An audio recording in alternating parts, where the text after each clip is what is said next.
everybody. Welcome to the podcast where we motivate, inspire, and drive with stories from entrepreneurs from around the country. That's right, folks. Straight from their mouths to your ears, this is Hustle City, USA. Hey, what's up, America? It's the Texas Real Estate Dude, and we are back at Hustle City, USA.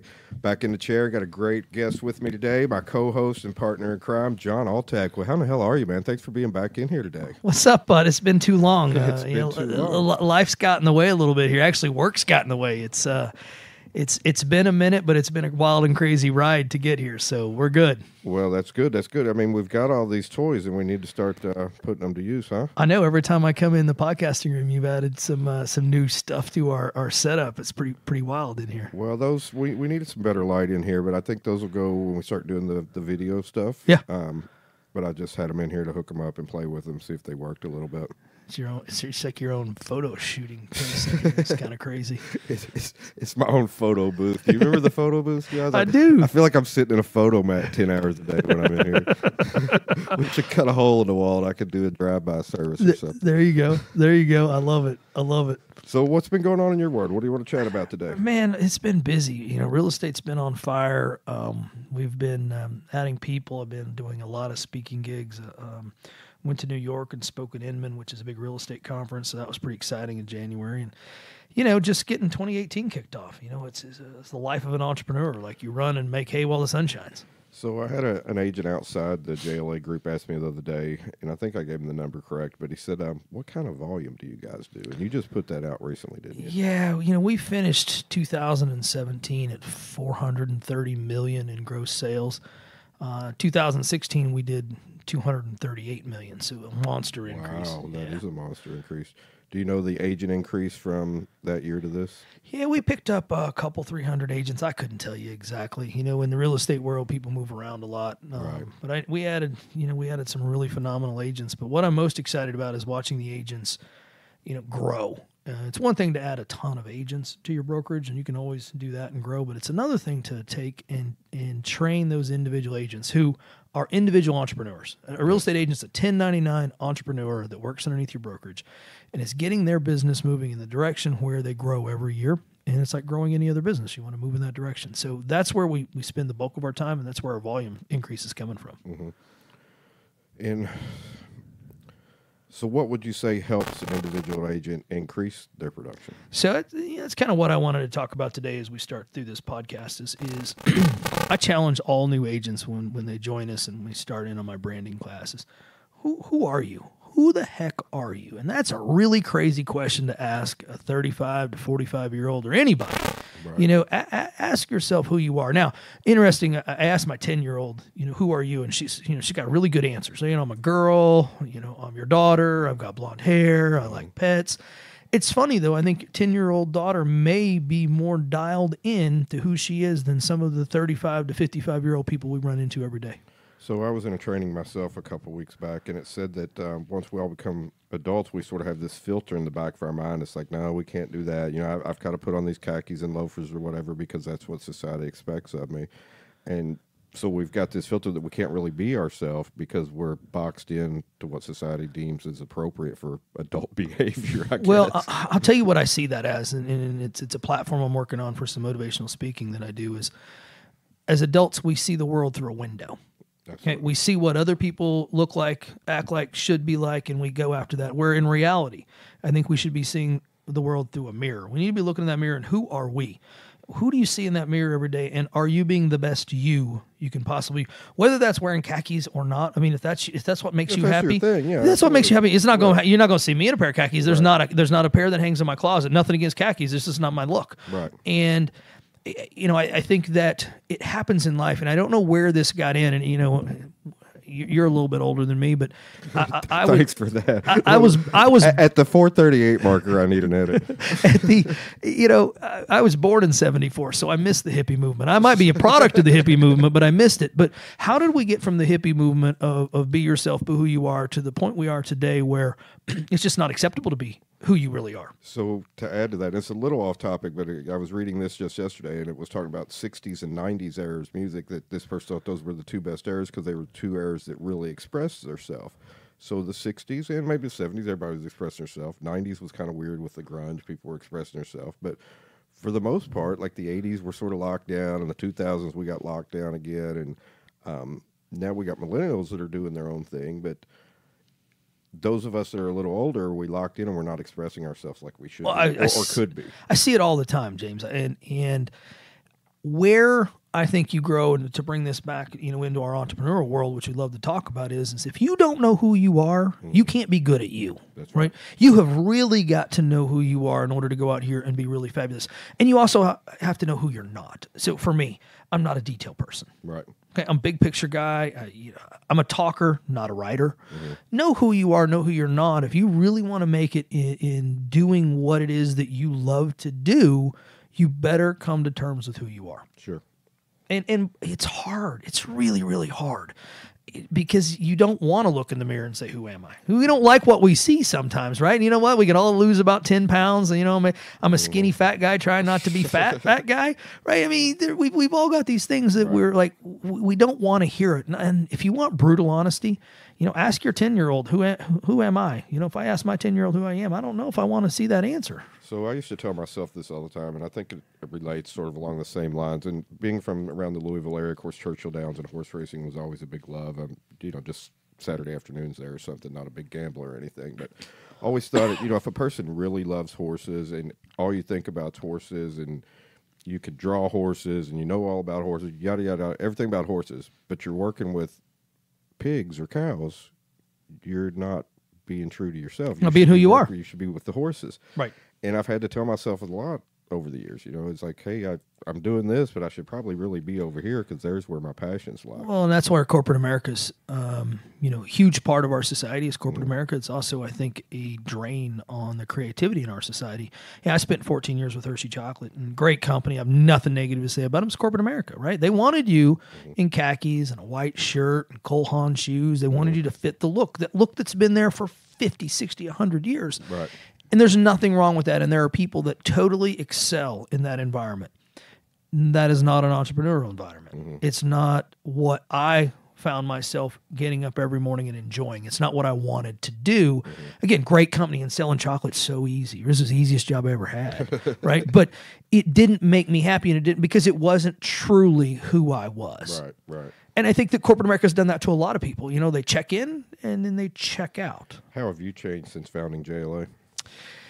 I got here out of necessity. Hershey told me your territory's going away. You can move somewhere within the company or take a package. And real estate had been something I had been working at. JLA was around before I left Hershey. Right. But, when I left Hershey, it was time to really take it to the next level. And I will tell you, at this point, I've found myself even at another level. And, you talk about who are you? I probably didn't know who I was 4 years ago when I left Hershey. I was a Hershey guy, right? Now I'm not a Hershey guy anymore. It was for 14 years. It was a piece of me. It was my identity. It's how people knew me. Right. And JLA has helped me find who I am, what I love, what I'm good at, and it's also opened my eyes to all the other potential that's out here and got me out of that corporate America rat race, which is really hard. You're making a 6-figure income. You've got health insurance. I had a car. When you've got health insurance and young kids at home, it's hard to make that jump. That's just it's really difficult. And your wife's looking at you like you're totally crazy. Right. What are you doing? So I think it's really a challenge to find out who you are. And sometimes, the world's going to show you who you are. Right. Do you think... and I don't want to use change, that's probably not the right word, but have you changed as a person since Hershey to now? Oh, absolutely. Different levels of stresses, right? Your stresses in corporate America is making a number or making sure that you're impressing your boss so you can get, you're doing all the things that you need to do. The stress level here, I guess for me is we're about 700 agents right now, is that, what keeps me awake at night is that I have 700 people's livelihoods at underneath my regime, right? So the decisions I make or decisions I don't make or whatever. So that stuff's different. It's also helped me come to terms with, what makes me happy. I'm really big on who you are. Once you find out who you are, then you know what makes you happy. Right. And I think there's so many miserable people in our society. If you ask me, you ask me what I think some of the biggest problems are, is you start to look at divorce and you start to look at many of the things that, money drives a lot of issues too, don't get me wrong. But, there's a lot of unhappy people going through life, and eventually that's going to come to a head and it's going to be a problem. And it gets too late to change it. Well, that's exactly what happens, right? You wake up one day, you're 55 years old, you've been at Hershey Chocolate for 30 years. What are you going to do? You got 30 years of selling chocolate on your resume. Good luck. What's that going to look like? And people aren't even eating it as much as they used to. Right? No. So you don't want to, and you don't want to be that way. And it's also hard to make that jump, as we talked about, right? You've got kids at home, you got house payment, you got a car payment. How do you just give up a 6-figure income? My pops, he's like one of my best buddies, and I'm not sure he talked to me for like 6 weeks after. It was a good 2 weeks after I left Hershey. He couldn't get his hands around it, because that generation, you would never make a jump like that. You'd move wherever they told you to move. You would have done it because, for them, they like that super big stability and they liked what they had to offer. So he just couldn't get his hands around what I was doing. Now he gets it now, right? Right. It took a little bit. Right. So for me, and I've not, I don't know, I just took the jump. I just said I can't stand it. Well, yeah, but that's who you are, right? I mean, you're the real estate dude. It wasn't the smartest move, but I just walked in with my keys one day and said, I'm no longer doing this. So James, tell us, we hear you on here, tell who the heck are you? So tell me who you are. I'm sitting here listening to you, not sure I can even answer that. So, small town guy that didn't want to die there. Nothing against small towns, America. I mean, my brother's still there. I was looking for something a little different than getting that 40-year job and dying. Right. Come from the Rust Belt. There was a lot of factory work. In fact, that's where I started. And an amazing thing, I had this epiphany, I guess is maybe the right word. I don't know if that's the correct definition for the way I'm going to use the word, but I started driving forklifts and got really good at it and working in manufacturing. And, I got trained to train the other guys how to use the forklifts. The other day I was in a 21,000 square foot industrial facility with other guys riding the forklifts, and I was there helping the business owners. Yeah. And I couldn't, maybe saying couldn't believe how far I come. I don't mean it that way, but it was like, wow, at 28, it wasn't 20, it was more like 26, 27, but I was one of the guys on the shop floor. Absolutely. And now I'm helping businesses get their new shop floor.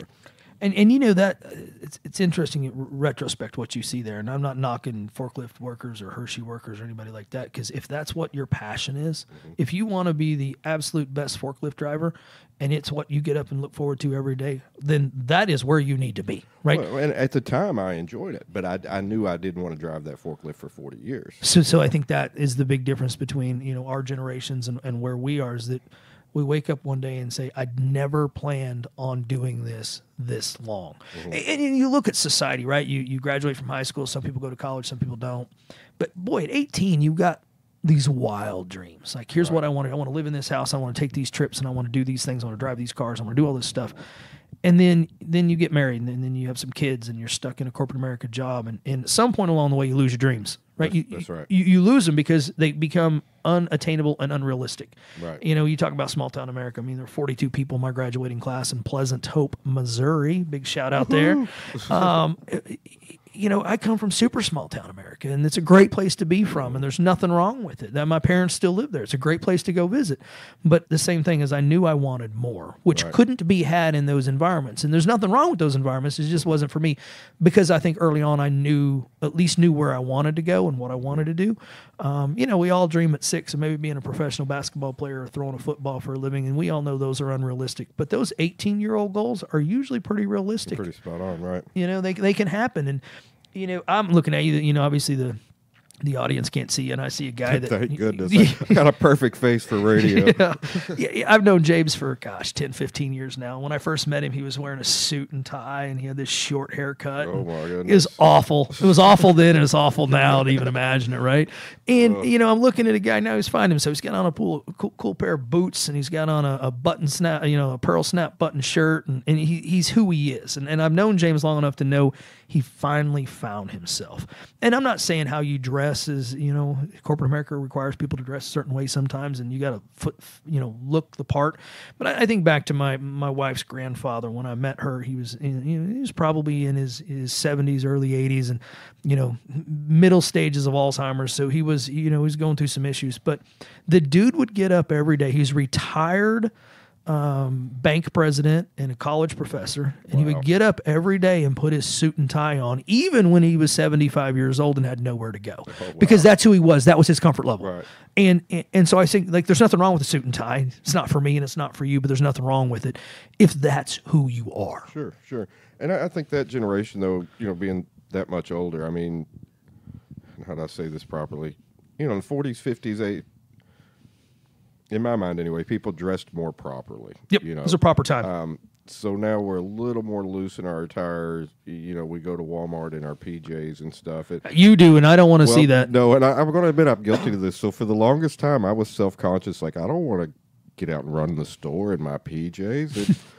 And now that I've gotten just a wee bit older, and maybe I've dropped the kids off to school, and I'll run in the store in my PJs. Because everybody else is, too. Because everybody else is. I mean, I might as well.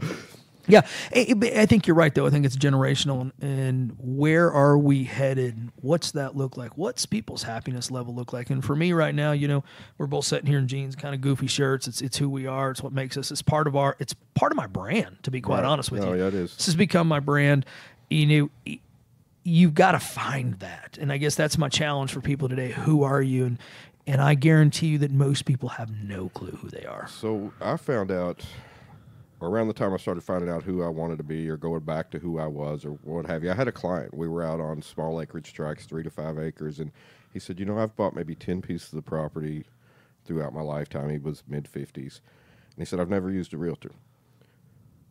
But he's bought several pieces with me because he told me that I wasn't afraid to get out and get my shoes dirty. Right. So then that told me it was okay for my clients and the people in my sphere. It's okay to be in jeans and boots, and they almost expect that and prefer that. And I think it's being true to who you are, right? I mean, I'll be honest with you. I walk in a suit and tie at a JLA speaking gig. They're going to ask me who died. Right? I mean, It's not my look, right? And it's not who I am. And I've got a closet full of suits and ties, and my wife likes me to wear them, and she likes that look, and it's fine. Mm-hmm. It's not my comfort zone. You and I could sit here in suits and ties and have the same conversation on this podcast channel, but it wouldn't feel good.